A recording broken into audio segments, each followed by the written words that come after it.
शिरोमणि श्री विनोद बाबा जी वहाँ बरसाने में विराजते हैं।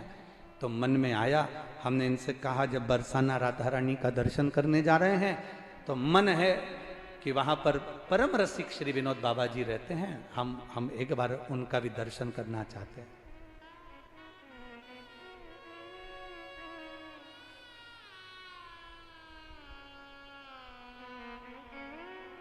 जब पहुँचे राधा रानी का भी दर्शन हो गया, विनोद बाबा जी से भी मिलना हुआ, उनका दर्शन हुआ। तो वास्तवता लगती है।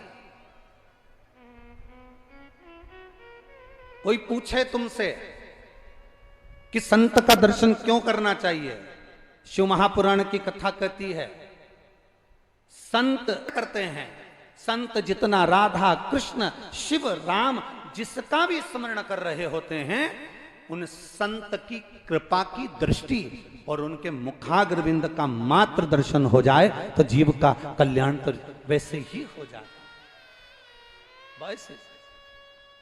और वहां पहुंचकर एक बड़ा सुख का अनुभव हुआ। हम जब पहुंचे, बाबा जी की कुटिया थी छोटी सी, वहां कोई ना कोई दिखावे का काम तो वहां था नहीं है, और संत का जैसा भाव होता है कुछ भी नहीं, छोटी सी कुटिया, पुरानी सी दीवार, छोटा सा दरवाजा, उसके अंदर से जाकर जब हम पहुंचे, हम मट्टी का नीचे फर्श मर्स तो कुछ लगा नहीं था, केवल गोबर लिपा हुआ था, छोटी सी कुटिया। आप में से कोई गए हैं? आप लोग गए हैं विनोद बाबा जी के दर्शन करने के लिए? तो वहाँ छोटी सी कुटिया, अंदर जाकर हम जब पहुंचे और पहुंचने के बाद मन में बहुत बड़ा भाव था, बहुत बड़ा भाव था। हमने सुना था कि जो बहुत भगवान की भक्ति में डूबे होते हैं, राम कृष्ण की भक्ति में डूबे होते हैं, जो राधा रानी की भक्ति में डूबे होते हैं, जो देवी जी की भक्ति में डूबे होते हैं, जो दत्त की भक्ति में डूबे होते हैं, जो भगवान की अविरल भक्ति में डूबे होते हैं, उनको वो भक्ति शंकर के द्वारा प्राप्त होती है। तो हमारे मन में था एक बार प्रश्न करा जाए बाबा जी से कि आप राधा जपते हैं, आप कृष्ण जपते हैं, राम जपते हैं, क्या कभी आपने शिव भक्ति का भी स्मरण किया है? पर हमें मालूम पड़ा था कि बाबा जी उस समय पर तो मौन रहते थे, उस समय मौन का समय था उनका, और मौन व्रती थे उस समय पर, रात्रि के समय पर उनका मौन व्रत छूटता, तो हमको आना था तो हमारी बात नहीं। पर उनके जो शिष्य हैं, हमने उनसे पूछा कि हमारे मन में एक संशय है, आप उसका उत्तर देंगे? ये सौरभ जी के सामने की बात है, कमल जी के सामने की बात है, आप उसका उत्तर देंगे? उन्होंने कहा बोलिए महाराज जी। हमने कहा ये बताओ कि हमने आज तक जितनी पुराणे पढ़ी, जितने शास्त्र पढ़े, उसमें लिखा है कि राम शिव की भक्ति देते हैं और शिव राम और कृष्ण की भक्ति देते हैं। तो हमें यह मालूम करना है कि बाबा जी राधा कृष्ण की, भगवान राम कृष्ण की भक्ति करते हैं, तो क्या इन्होंने कभी शिव की आराधना करी है? बस इतना सब पूछना है। तो उनके शिष्य हमको विनोद बाबा जी जिस परम पूज्य संत शिरोमणि जिस शिवलिंग का पूजन करते हैं, उस शिवलिंग के पास में ले गए और कहा महाराज जी, बाबा जी आज से नहीं, पूरे ब्रज के वनों में जहां जहां रहे, उस वन में उन्होंने जब तक शंकर को एक लोटा जल नहीं चढ़ा लिया, तब तक वो कुछ लेते ही नहीं, भगवत भजन में ही लीन रहते। प्रतिदिन का नियम है उनका, एक लोटा जल देवाधिदेव महादेव को समर्पित करना, प्रतिदिन का। और आपको कभी मौका मिले, आप कभी बरसाना जाएं और पूज्य गुरुदेव के कुटिया में जब आप प्रवेश करें, तो आप वहां जाकर उनके शिष्य से जरूर एक बार कहना कि जो बाबा जी जिस महादेव को एक लोटा जल चढ़ाते हैं, वो महादेव का दर्शन एक बार हमको भी जरूर कराओ। वो महादेव साधारण नहीं हो सकते जो राम और कृष्ण की अविरल भक्ति आपको प्रदान की, सहजता नहीं हो सकती। एक संत का भाव, संत का दर्शन जीवन का एक सुख है, जिनके मुख से दिन रात राम और कृष्ण का नाम निकलता हो, राधे राधे निकलता हो। तो शिव महापुराण की कथा कहती है, लोग कहते हैं गुरुजी ऐसा करने से ऐसा हो जाता है, हम कहते हैं कर कर देखिए, पत्र देखिए बड़ा सुंदर है। अभी हम पत्र ज्यादा पढ़े नहीं हैं।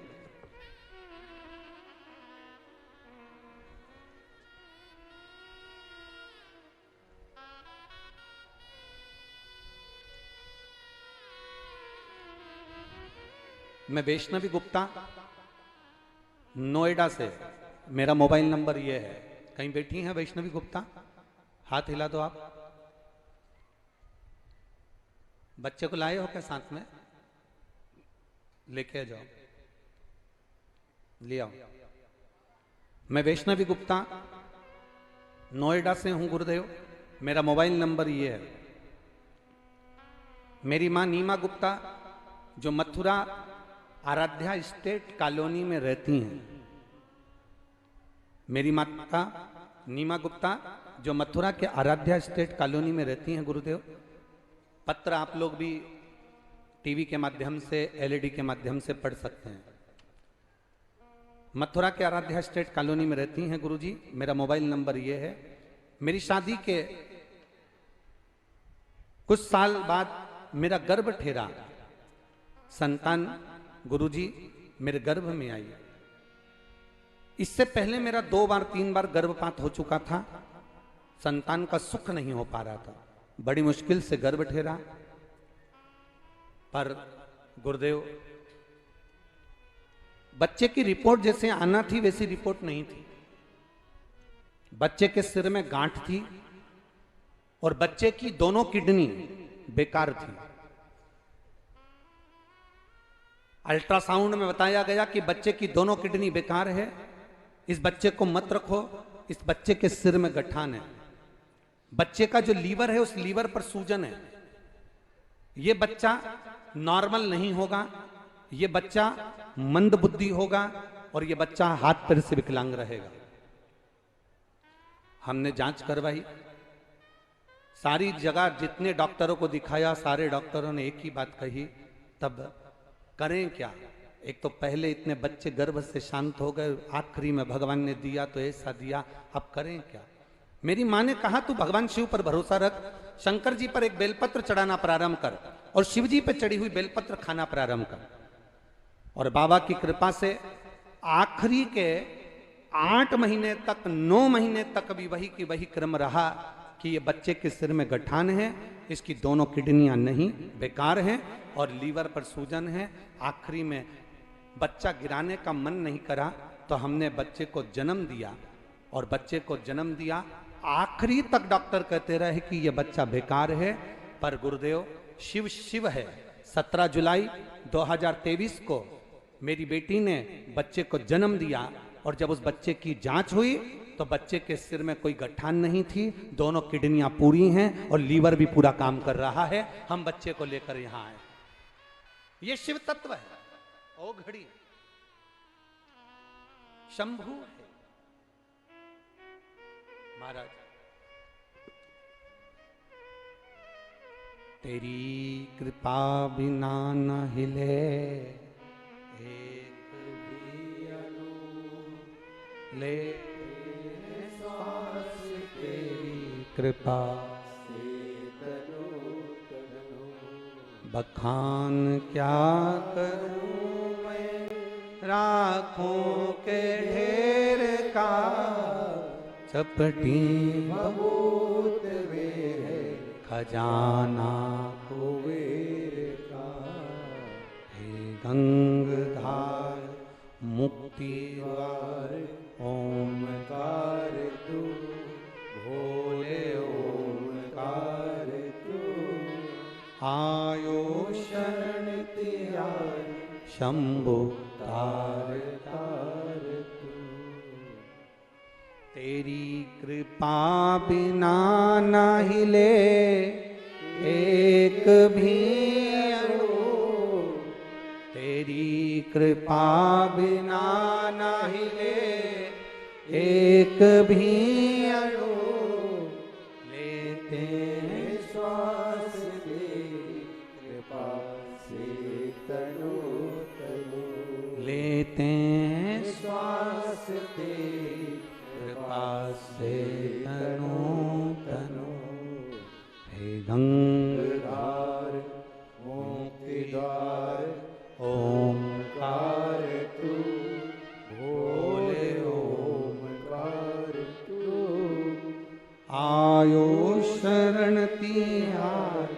शंभु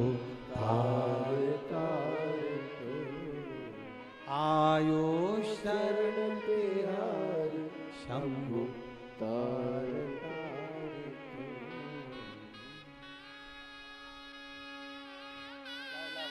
रो नहीं अब लाओ।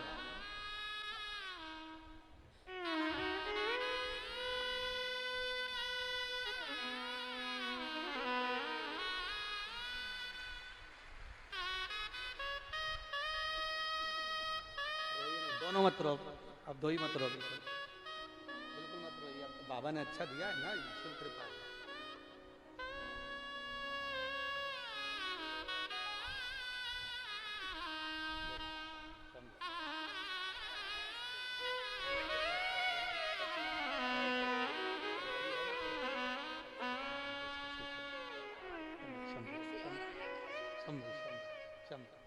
रोइए नहीं, खुश होकर जाओ, बाबा ने दिया आनंद से। बोला हर हर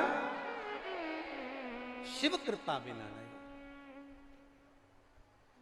लोग कहें क्या होता है शंकर की आराधना से, शिव की भक्ति से, शिव के गुणगान से। कभी हम कहेंगे कभी मौका मिले जिंदगी में और सब जगह से ठोकर मार दी गई हो और सबने जब हाथ छोड़ दिया हो, सबने ठोकर मार दी हो, सबने हाथ अगर छोड़ दिया हो, तब एक बार मेरे देव अधिदेव महादेव के चरणारविंद के अंदर जाकर जरूर बैठना, उसके चरणों में जाकर जरूर। और जब हम उसके चरणों में जाकर बैठेंगे, जब उसके पास जाकर बैठेंगे, तो हमको कुछ ना कुछ देगा, संभालेगा जरूर, देगा जरूर। मेरी जीजियों और मेरे ब्रज के जीजाओं, आप सब लोग आए जरूर हो, इस कथा के अंदर बैठे हो। सुभाष चंद्र अग्रवाल जी और सौरभ जी अग्रवाल जी इस कथा को करवा जरूर रहे हैं, पर हम तो कहते हैं यजमान यजमान नहीं रहता। जो शिव महापुराण की कथा को करवाता है वो स्वयं शंकर का एक रूप होता है, जो शिव महापुराण की कथा को करवा लेता।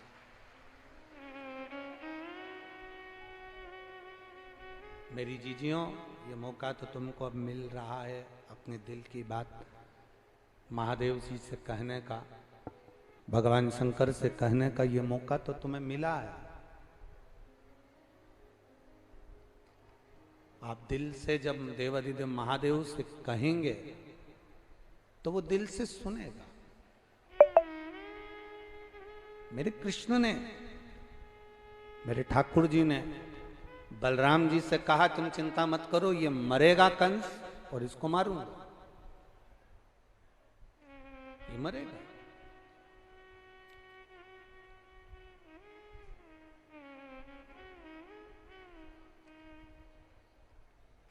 व्यक्ति के प्राण कब जाते हैं?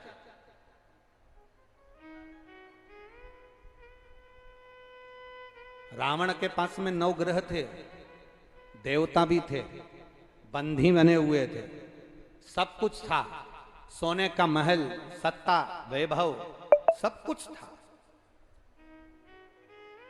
आखिरी में रावण का अहंकार रावण को मार दिया। रावण का अभिमान रावण को समाप्त कर दिया।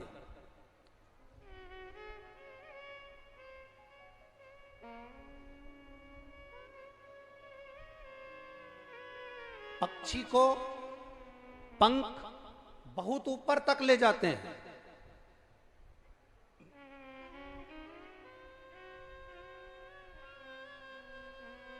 पक्षी को पंख बहुत ऊपर तक ले जाते हैं। और जिस व्यक्ति में नम्रता होती है, जिस व्यक्ति के अंदर नम्रता थोड़ी बहुत भी है, उस व्यक्ति को परमात्मा भी हाथ पकड़कर बहुत ऊंचाई तक लेकर जाता है। रावण की नम्रता समाप्त हो गई थी और कंस की नम्रता समाप्त हो गई थी।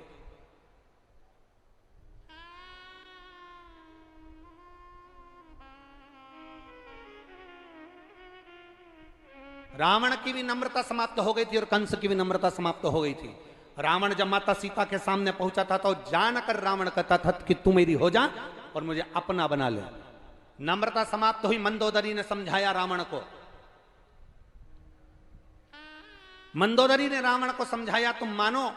मंदोदरी रावण से कहती है, तुम जानकी जी को पहचान लो, ये कोई साधारण नारी नहीं है, ये देवी है, लक्ष्मी है, राम नारायण है, उनको पहचानो।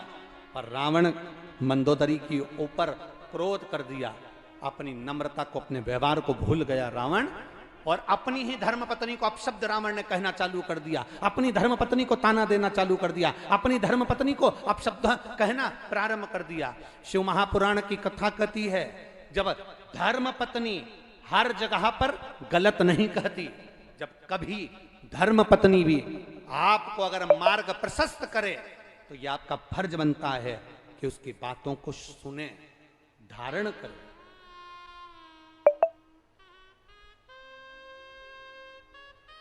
जरूरी नहीं कि वो आपके लिए कुछ गलत सोचेगी ना, कुछ श्रेष्ठता भी वो आपके लिए रखेगी।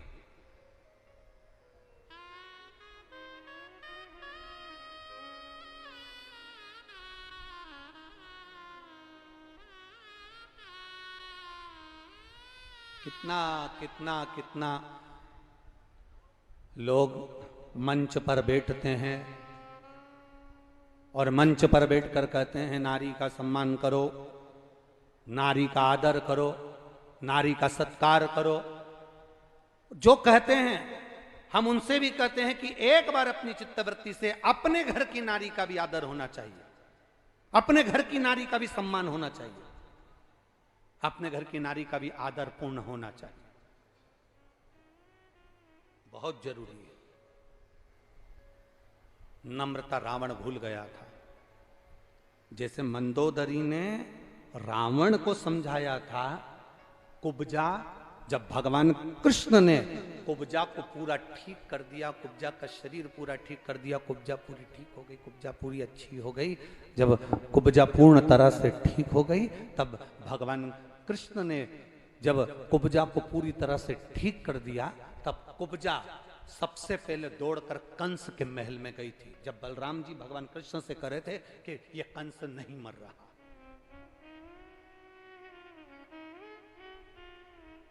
बड़ी सुंदर रूप रखी कुब्जा ने, बड़ी सुंदर।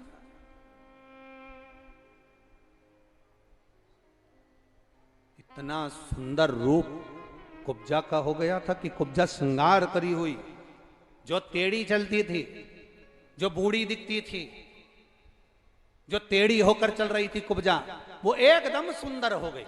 और सुंदर होते से कुब्जा सबसे पहले कंस के महल में गई।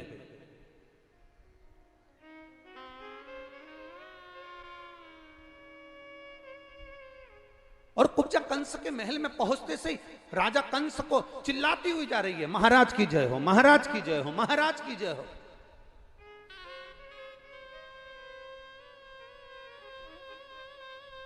मथुरा के राजा की जय हो, मथुरा के महाराज की जय हो, मथुरा के राजा की जय हो, मथुरा के महाराज की जय हो।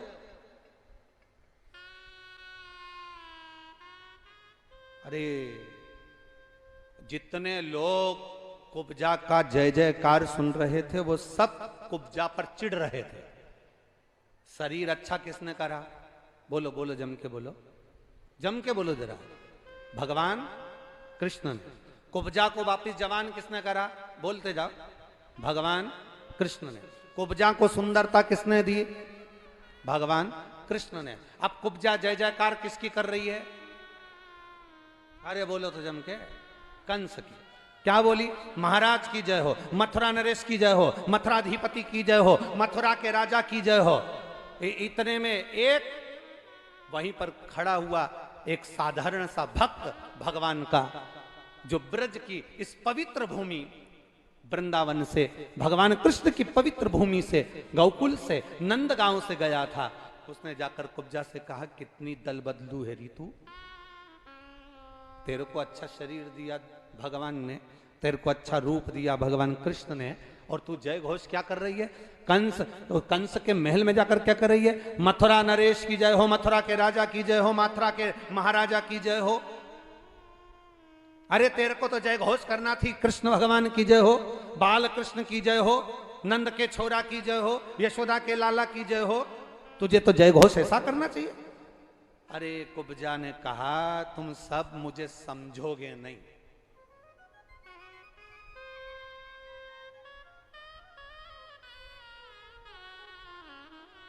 तुम सब समझने वाले नहीं हो मुझे।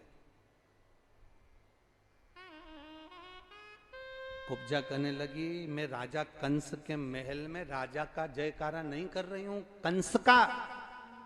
मैं तो जो नया राजा बनने वाला है जय घोष उसका कर रही हूं। मैं क्या इसका जय घोष करूंगी? चुनाव का समय चल रहा है, झंडा किसी का भी लेकर चलते हैं लोग,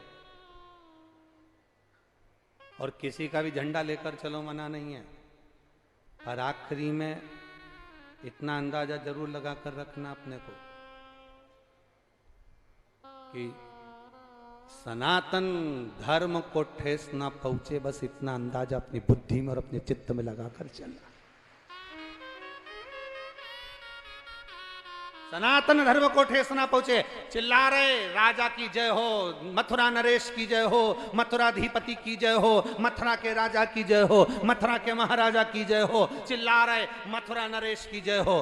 परंतु यहां कुब्जा ने कंस का नाम नहीं लिया। हमेशा रोज बोलती थी कंस महाराज की जय हो, मथुरा के राजा कंस की जय हो। आज कंस नहीं बोला कुब्जा ने, आज मथुरा नरेश की जय हो, मथुरा के राजा की जय हो।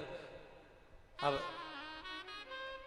कंस के पास पहुंची तो कंस ने कहा इतनी सुंदर स्त्री, इतनी सुंदर नारी, ये कौन है?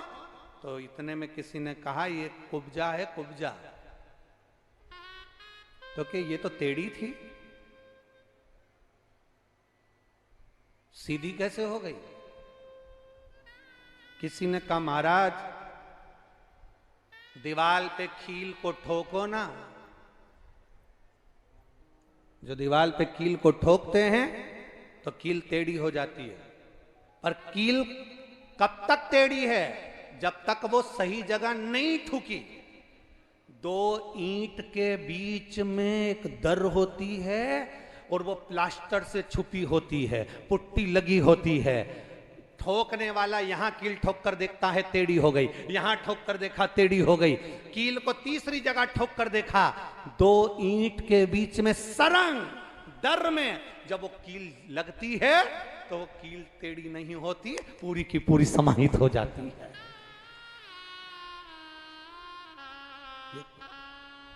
कुब्जा अभी तक टेढ़ी थी, ये कुब्जा अभी तक टेढ़ी थी। अब ये कुब्जा टेढ़ी तो थी पर अब कुब्जा सही जगह पर जाकर ठुक चुकी है, सही जगह पर जाकर उसका माथा रगड़ चुका है, सही जगह पर जाकर उसका शीश झुक चुका है, सही जगह पर पहुंच चुकी है। इसलिए ये कुब्जा अब सीधी हो गई है। कहां गई थी ये? भगवान कृष्ण के चरणार में। महाराज की जय हो। कंस ने पूछा क्यों री कुब्जा, चंदन लाई है मेरा?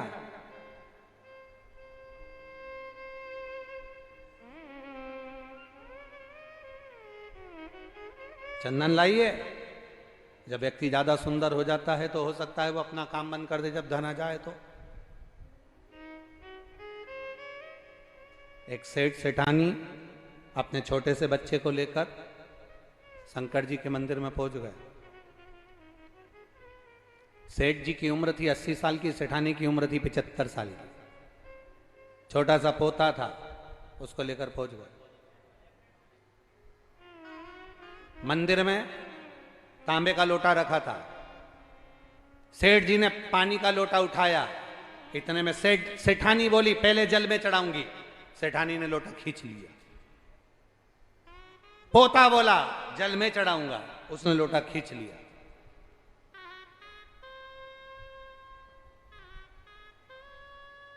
इतने में तो सेठ जी ने लोटा भरा, शंकर जी के ऊपर ले गए। सेठानी दौड़कर पहुंची, लोटे को पकड़ा, छोड़ो तुम, पहले जल में चढ़ाऊंगा। पति बोला पहले मैं चढ़ाऊंगा, पत्नी बोले पहले मैं चढ़ाऊंगी। और वो लोटा दोनों लड़ रहे थे और शंकर जी पे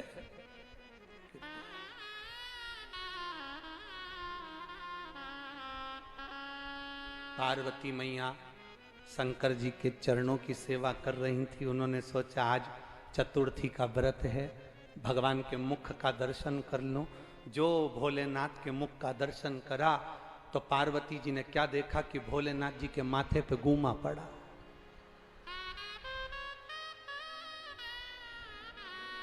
पार्वती जी ने शिव जी से पूछा, बाबा प्रभु ये क्या है? शंकर भगवान बोले, सारी समस्या का हल एक लोटा जल है। एक लोटा जल है। अरे प्रभु आपके सिर पर चोट? हाँ। क्या हुआ? एक पति पत्नी आपस में झगड़ा कर लिए, लोटा मेरे ऊपर गिर गया। इतने में पार्वती जी बोली, 1 मिनट की देरी मत करो, पहले उस भक्त के घर जाओ और उसको वर देकर आओ। शंकर जी ने पूछा, उसने मेरा सिर फोड़ दिया और तू कह रही है कि उनको आशीर्वाद देकर आओ? हाँ जल्दी जाओ आशीर्वाद दे के आओ। शंकर जी ने पूछा क्यों? बड़ा विचित्र भक्त है, वो तो अच्छा हुआ धीरे से फोड़ा, इसलिए वो ज्यादा तेज फोड़ दे, उससे पहले चले जाओ। मंदिर में ही सेठ सेठानी थे, शंकर जी शिवलिंग में से प्रकट हो गए। मांग तुझे क्या चाहिए? इतने में छोटे से पोते ने पूछा, दादी कौन है ये? दादी बोली, शंकर जी हैं। पति ने पूछा, कौन है ये? शंकर जी हैं। अच्छा मांग तुझे क्या चाहिए?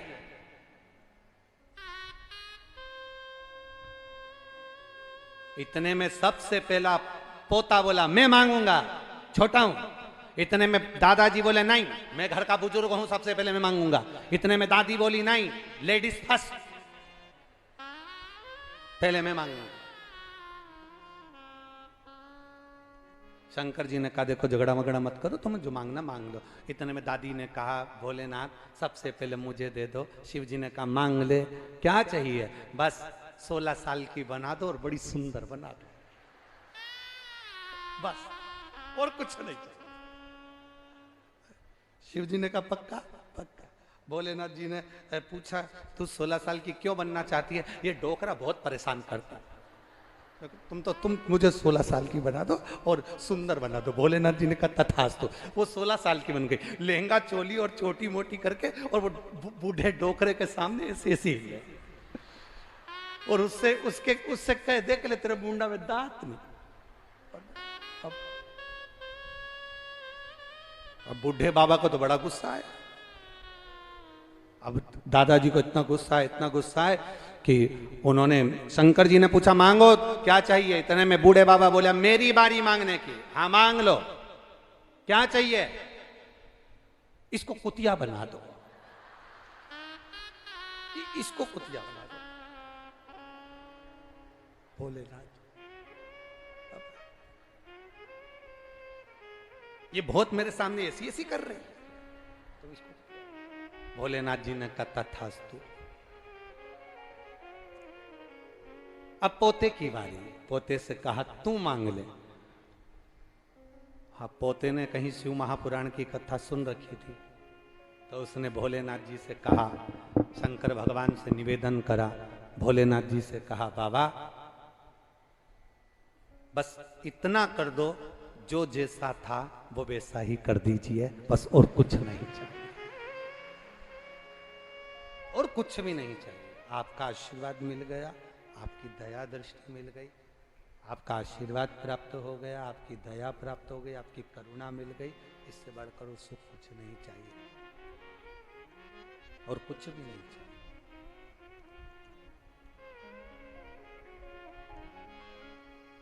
अब कुब्जा को लगा कि कंस को लगा कि बड़ी सुंदर हो गई है, बड़ी सुंदर दिख रही है, बड़ी सुंदर है, ये क्या चंदन लगाएगी? कुब्जा से पूछा, तुम क्या चंदन लेकर आई हो? क्या तुम चंदन लाई हो?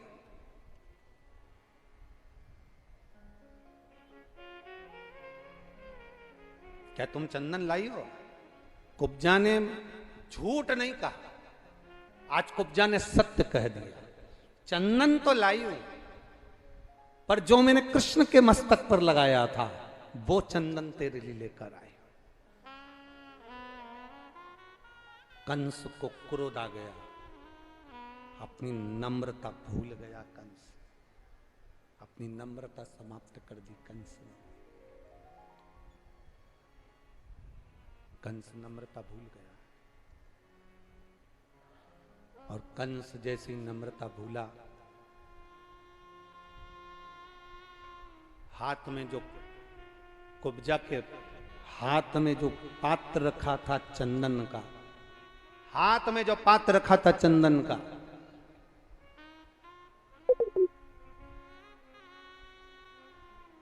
कंस ने अपने दूतों से कहा कि इसके हाथ से पात्र लेकर बाहर फेंक दो।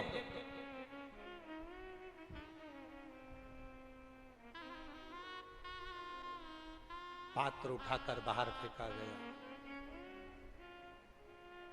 कुब्जा को अपशब्द कहकर, ताना देकर, गालियां देकर, आड़ा टेढ़ा कहकर कंस ने कुब्जा को भगा दिया।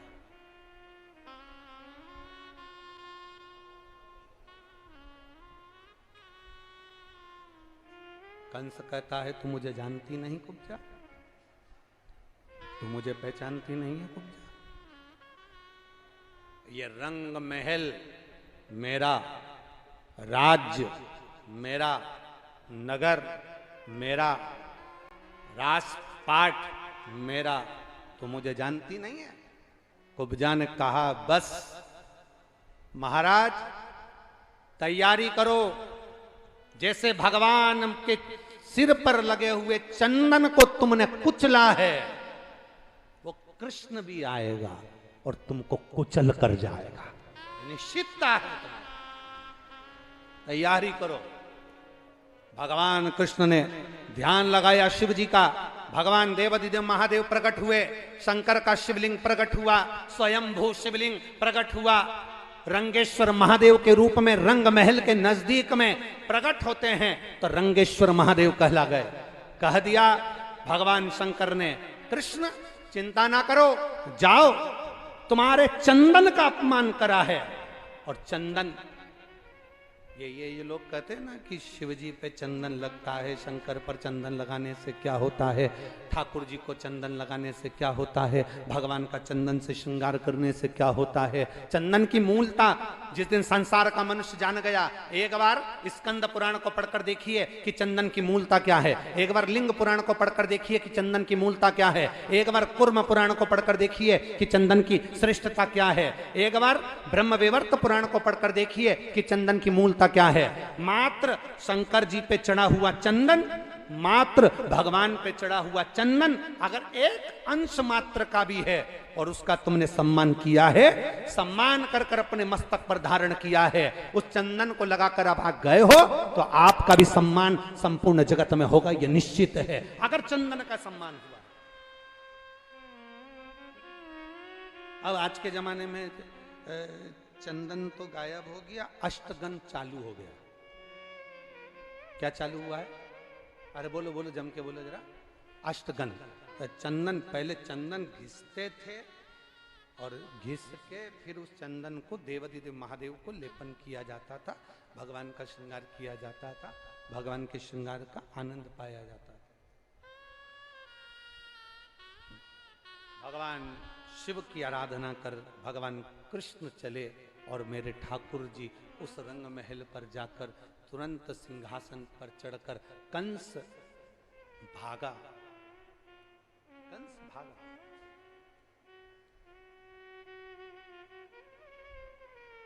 कब तक भागे?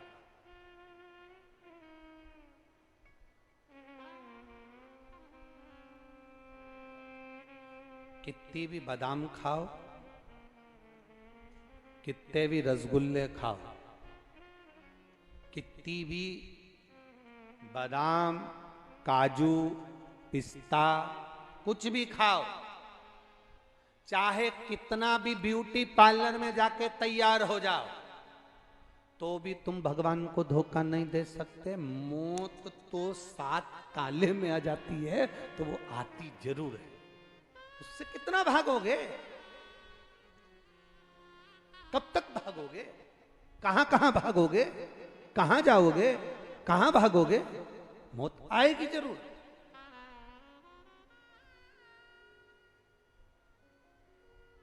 बस इतना याद रखना कि मृत्यु तो सबकी आना है, मौत सबकी आना है, प्राण सबके जाना है, अंत समय सबका आना है, सबके प्राण जाएंगे, सबकी मृत्यु होगी। पर एक बात का स्मरण अपने अंदर रखना कि अंत समय में उस परमात्मा को याद करते रहना महाराज।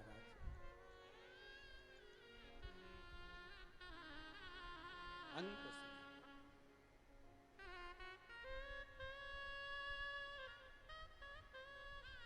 अंत समय प्रभु आना पड़ेगा, वचन दिया तो निभाना पड़ेगा।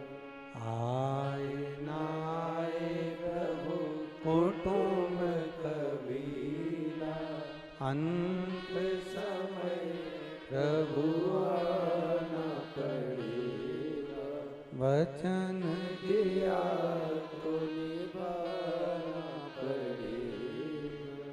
महाराज, अंत समय में इतना जरूर स्मरण रहे कि हम उस परमात्मा को अपने करीब बुलाने का प्रयास करें, अपनी नम्रता ना छूटे। पक्षी पंख से ऊपर बढ़ता है और मनुष्य नम्रता से ऊपर बढ़ता है। धन कितना भी हो, सत्ता कितनी भी हो, फैक्ट्रियां कितनी भी हो, व्यापार कितना भी हो, तुम्हारे घर में चाहे हीरा भरा हो चाहे पन्ना भरा हो, तुम्हारे घर में चाहे कितनी भी दौलत भरी हो, पर अपनी नम्रता समाप्त मत होने देना। 2 चीजें अपनी जिंदगी में याद रखिए। एक, अपनी नम्रता को मत जाने दो, और दूसरा, प्रयास करना अपने दरवाजे से, अपने द्वार से गाय और बेटी खाली हाथ मत जाने दो। इतना ही 2 चीजें अपने स्मरण में रखिए। एक, अपनी नम्रता को मत जाने दो, और दूसरा, अपने दरवाजे से गौ माता भूखी ना जाए और अपने घर में आने वाली बहन बेटियां खाली ना जाए। ये जरूरी नहीं बहन बेटियों को साड़ी दिलाई जाए, बहन बेटियों को कपड़ा दिला जाए, ये जरूरी नहीं है। बहन बेटियों के लिए सबसे ज्यादा जरूरी है कि बहन बेटी जब घर में आए तो उनसे प्रसन्नता से स्माइल देकर, तुम्हारे चेहरे की रौनकता से, तुम्हारे आनंद के साथ उनका आदर किया जाए। जीजी कैसी हो, बुआ जी कैसी हो, आ गए, अच्छा लगा, कुछ देओ मत देओ, किसी के यहाँ कोई कमी नहीं है। बहन बेटियों के यहाँ भी सब कुछ है, जमाई अच्छा कमाता है, सब कुछ करता है, आनंद में रहता है। घर के फूफा जी हों, बुआ जी के पति हों, वो भी कमा रहे हैं, सबके बच्चे कमा रहे हैं, सब आगे बढ़ रहे हैं। बस तुम्हारी प्रसन्नता, तुम्हारा व्यवहार, तुम्हारा प्रेम, तुम्हारी वात्सल्यता और तुम्हारे मुख की मिठास, ये होना जरूरी है। कोई आया, जीजी भोजन करके जाना, कमर साहब भोजन करके जाना, फूफा जी 2 रोटी खाकर जाना। भले अपनी परिस्थिति कैसी भी हो, पर दरवाजे से गाय बिना रोटी के ना जाए और दरवाजे पर आने वाली बहन बेटियां घर से भूखी ना जाए, इतना याद है। नम्रता ना छोड़ी जाए। नम्रता अगर छोड़ दी है तो फिर जीवन का सुख नहीं पाएगा। नम्रता अपने भीतर होना चाहिए। नम्रता जहां समाप्त हो जाती है, वहां से फिर आनंदता चली जाती है। नम्रता समाप्त, ये हमें चाहिए कि हमें क्या रखना है, हमें क्या कहना है, हमें क्या प्रदान करना है।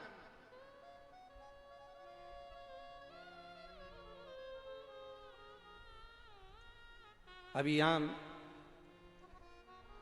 श्री सुभाष चंद्र जी अग्रवाल जी बैठे हुए हैं, सौरभ जी अग्रवाल जी बैठे हैं, और इनकी पूरी समिति, इनके मित्र दोस्त सब बैठे हैं, और यहाँ पर कई हलवाई भी बैठे होंगे जो भोजन बनाते होंगे। और तुम्हारे यहाँ शादी हुई होगी, बच्चों का जन्मदिन हुआ होगा, या तुम्हारे यहाँ कोई फंक्शन हुआ होगा, तो हलवाई ने लिस्ट दी होगी। बोलो, अरे बोलो तो जम के, दी कि नहीं दी? हलवाई की लिस्ट आप लोगों ने पढ़ी कभी कि नहीं पढ़ी? अरे बोलो तो जम के बोलो, हाथ उठाकर बोलो जरा, पढ़ी ना? पढ़ी है ना?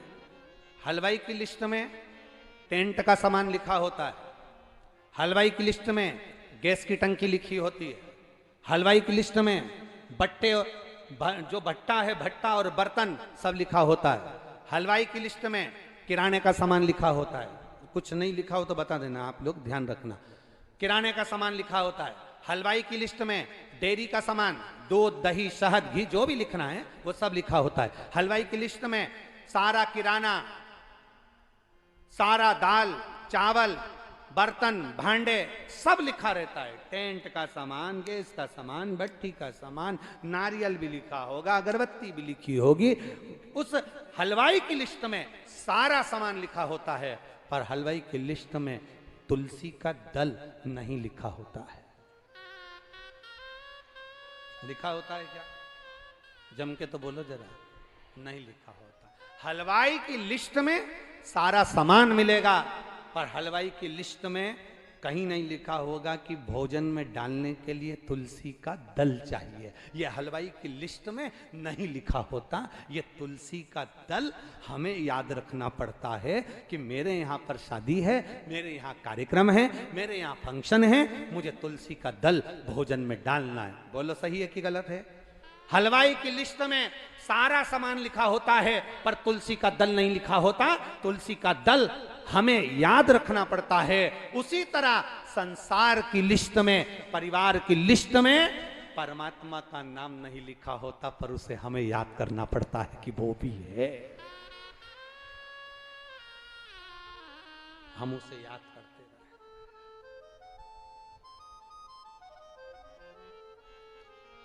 हम उसका स्मरण करते रहे।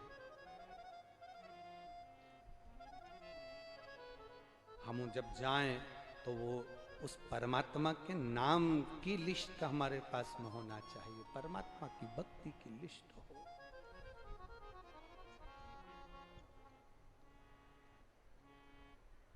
वो लिस्ट हमारे पास में।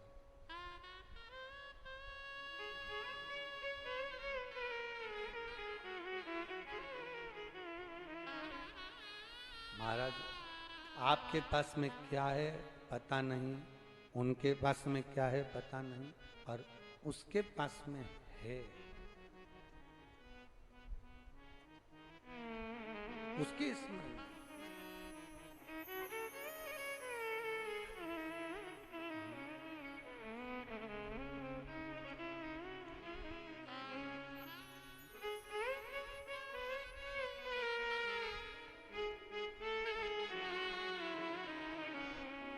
जितना जिसके भाग्य में होता उतना ही वो पाता है।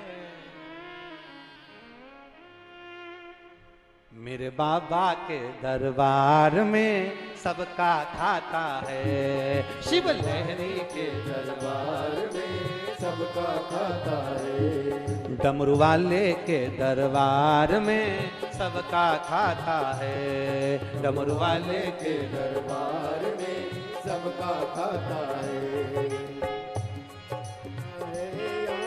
सबका खाता है यहाँ पर, सबका खाता है। सबका खाता है यहाँ पर, सबका खाता है। ओ सबका खाता है यहाँ पर, सबका खाता है। सबका खाता है यहाँ पर, सबका खाता है। मेरे भोले के दरबार में सबका खाता है। मेरे भोले के दरबार में सबका खाता है। शिव लहरी के दरबार में सबका खाता है। शिव लहरी के दरबार में सबका खाता है। जितना जिसके भाग्य में होता हो, जितना जिसके भाग्य में होता हो, ओ जितना जिसके भाग्य में होता उतना ही वो मेरे भोले के दरबार सबका खाता है। मेरे भोले के दरबार में सबका खाता है।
समान, उनको एक समान, उनको एक समान।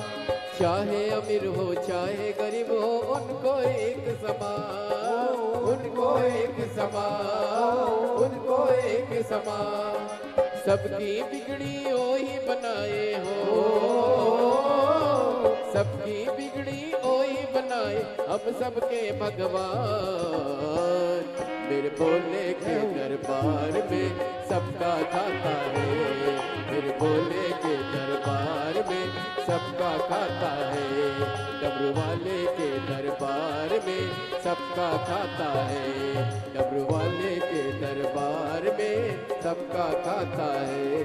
ओ सबका खाता है यहाँ पर सबका खाता है, सबका खाता है यहाँ पर सबका खाता है। ओ सबका खाता है यहाँ पर सबका खाता है, सबका खाता है यहाँ पर सबका खाता है। मेरे बाबा के दरबार में सबका खाता है, मेरे बाबा के दरबार में सबका खाता है। शिव लहरी के दरबार में सबका खाता है, शिव लहरी के दरबार में सबका खाता है।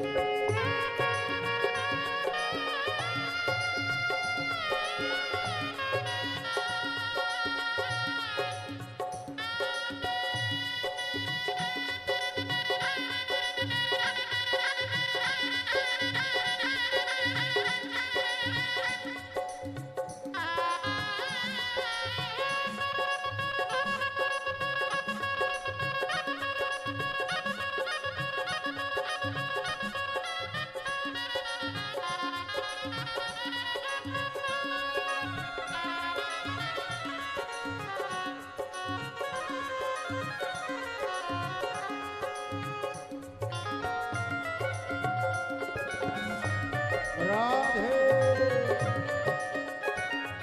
हरि बोल।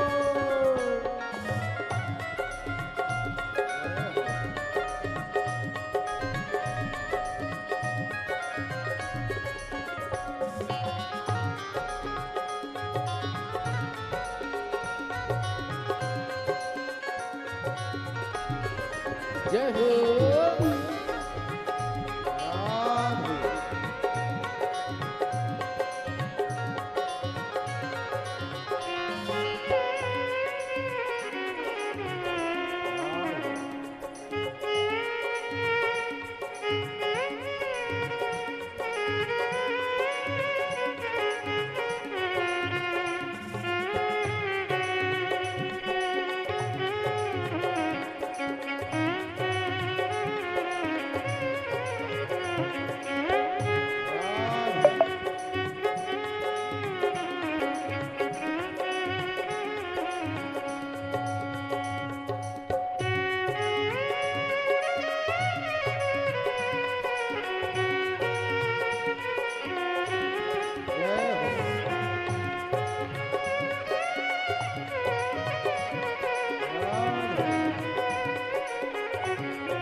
धर्म किए जा धन की इच्छा मत कर तू इंसान, ओ मत कर तू इंसान, ओ मत कर तू इंसान। धर्म किए जा धन की इच्छा मत कर तू इंसान, ओ मत कर तू इंसान, ओ मत कर तू इंसान। जैसा तेरा कर्म है वैसा हो,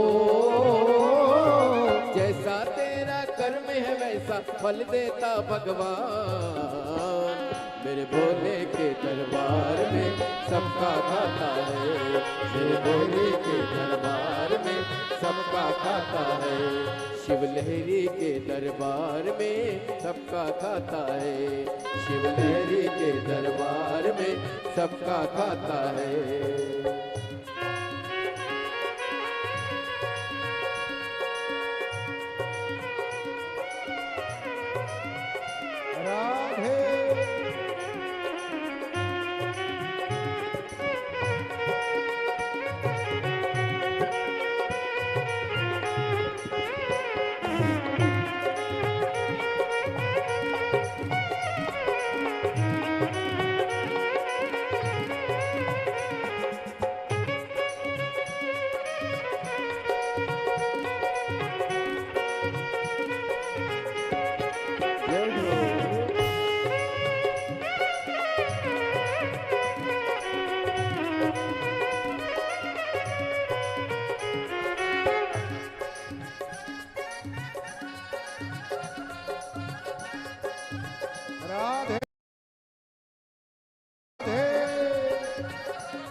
समझ ले मानो तू है 2 दिन का मेहमान। ओ 2 दिन का मेहमान, ओ 2 दिन का मेहमान।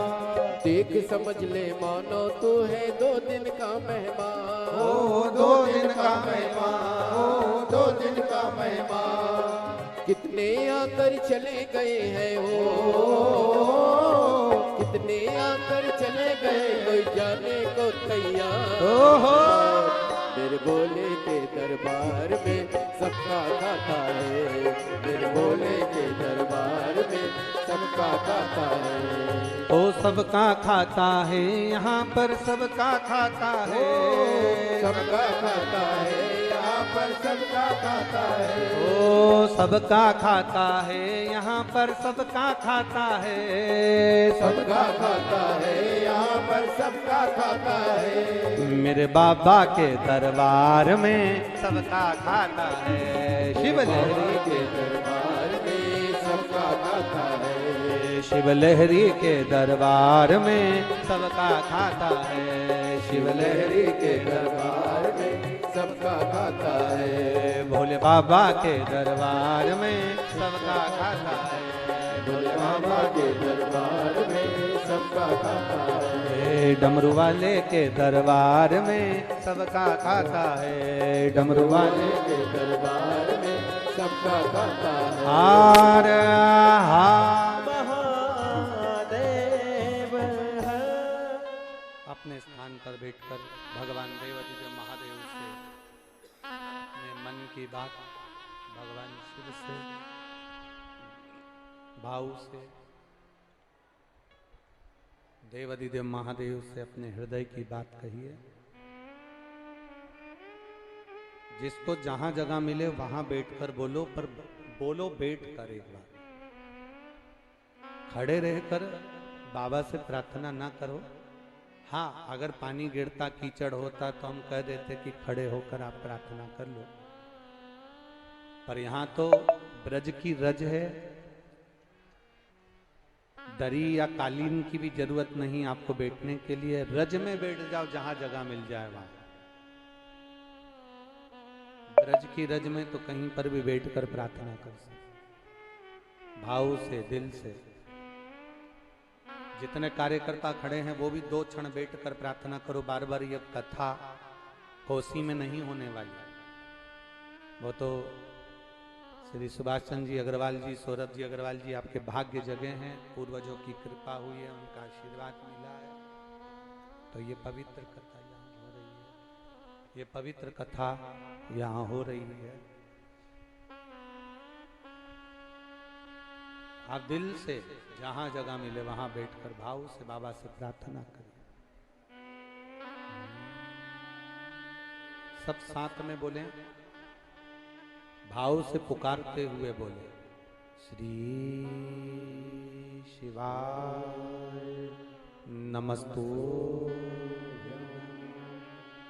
श्री शिवाय नमस्तु, श्री शिवाय नमस्तु, श्री शिवाय नमस्तु, श्री शिवाय नमस्तु। भोला सब दुख काटो हारा, ओ भोला सब दुख काटो हारा। शिव शंकर जप तेरी माला, भोले बाबा जप तेरी माला, भोला सब दुख काटो मारा, ओ भोला सब दुख काटो मारा। वेश मंगल मंगलकारी, वेश मंगल मंगलकारी, शमशान